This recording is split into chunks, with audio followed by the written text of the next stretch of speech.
ఇలాంటి వాళ్ళంటూ ఉంటారు చూసారా?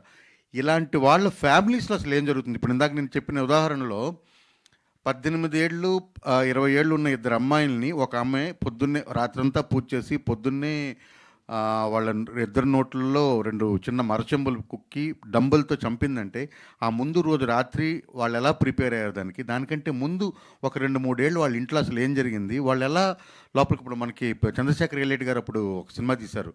అనుకోకుండా ఒక రోజున దాంట్లో కల్ట్. సో ఆ కల్ట్ అంటే అందులో జగపతి బాబు గారిది ఒక డైలాగ్ ఉంటుంది. ఇంతమంది పిచ్చోళ్ళు ఇక్కడే తిరుగుతున్నారంటే నిజంగానే అప్పటికంటే ఇప్పుడు ఎక్కువ మంది తిరుగుతున్నారు. ఈ సినిమాలో పిల్లిమాయ అనే ఒక వస్తువు, ఇలాంటి పిల్లిమాయ అనే ఒక ఐటెం గురించి శోధించే దాన్ని సాధించే ఒక వ్యక్తి జీవితమే ఈ సినిమా యాక్చువల్గా.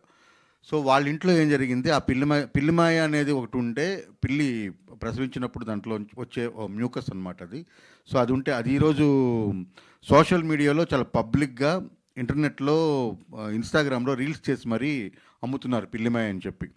సో నేను అమ్ముతున్నాను, నువ్వు కొనుక్కున్నంత వరకు ఓకే, కానీ అది ఒరిజినల్ పిల్లిమాయనా కాదా అన్న దాంట్లో ఒరిజినల్ పిల్లిమాయనే సంపాదించాలంటే ఏంటి, ఇలా రకరకాలు ఉన్నాయి. చెప్తూ పోతే గంటసేపు సబ్జెక్ట్ అది కాదు. మొత్తానికి నేను ఇలాంటి చీకటి మనుషులు, అంటే చీకటి మెదడంతా చీకటి ఉండే మనుషుల తాలూకా జీవితాల్లో జరిగే ఒక కథని చాలా ట్రూ ఇన్సిడెంట్స్ నుండి ఇన్స్పిరేషన్ తీసుకొని వాళ్ళ తాలూకా ఇది యాక్చువల్గా అందరూ చెప్పినట్టు హర్రర్ కథే, కానీ ఇందులో దెయ్యం ఉండదు. ఫస్ట్ థింగ్, మనిషి కంటే పెద్ద దెయ్యం లేదన్నదే ఈ సినిమా. మనిషి మెదడు కంటే పెద్ద దెయ్యం ఏదీ లేదన్నదే ఈ సినిమా తాలూకా. ఈ సినిమాలో దెయ్యం లేదు, అలాగని ఏ సైడు తీసుకోవట్లేదు. ఇది ఒక చాలా ఒక ఫ్యామిలీ స్టోరీ, బేసికల్గా ఒక అమ్మ కూతురు స్టోరీ ఇది.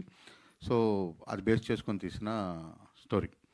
సో ఈ స్టోరీని మొదట నేను చెప్పగానే రెండో మాట ఆలోచించకుండా ఫస్ట్ మీటింగ్లోనే నన్ను ఓకే చేసి విభిన్నమైన పాత్రలకు ఎప్పుడు కూడా నేను ముందు ఉంటానని మళ్ళీ ఇంకోసారి నిరూపించిన నవీన్ చంద్ర గారికి, ఈ సినిమాలో ఇప్పటిదాకా ఆయన చేయనట్టు ఫస్ట్ టైం మీరెవరు నేను చాలా గర్వంగా చెప్పగలను, రాజా రవీంద్ర గారిని ఇలా ఇప్పటిదాకా ఏ సినిమాలో కూడా మీరు చూడలేదు. అంటే ఈ సినిమా వరకు, ఫ్యూచర్ సంగతి నేను చెప్పలేను, ఈ సినిమా వరకు అయితే this is the best role ఆయన ఇప్పటిదాకా చేసిన దాంట్లోన. రాజా రవీంద్ర గారు, తర్వాత దివి గారు కానీ, దివ్యా పిళ్ళై గారు కానీ, అందరూ కూడా ఇందాక దివి గారు చెప్పినట్టు అందరూ ఒకరికి మించి ఒకరు చేయడం వల్ల నా పని చాలా సులభమైంది. తర్వాత ఎంత గొప్ప కథ రాసినా లేకపోతే ఏం చేద్దాం అనుకున్నా దాన్ని విజువల్ ట్రాన్స్ఫర్మేషన్ అనేది చాలా important, technical transformation important.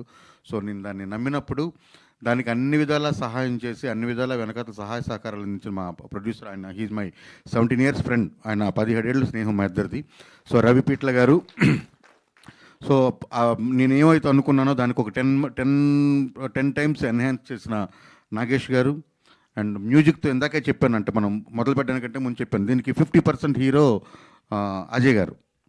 So తన మ్యూజిక్తో ఈ సినిమాని నెక్స్ట్ లెవెల్కి తీసుకెళ్లారు. సో ఎడిటర్ మార్తాండికి వెంకటేష్ ఎక్కడ కూడా ఏది కాంప్రమైజ్ అవ్వలేదు. ఇలాంటి సినిమాలు అరుదుగా వస్తాయని అయితే 100% చెప్తాను. ఈ కాన్సెప్ట్ ఇప్పటిదాకా ఇండియన్ సినిమాలు అయితే రాలేదు, ఈ జోనర్. అందుకని దీనికి సైకలాజికల్ హర్రర్ అన్నాం.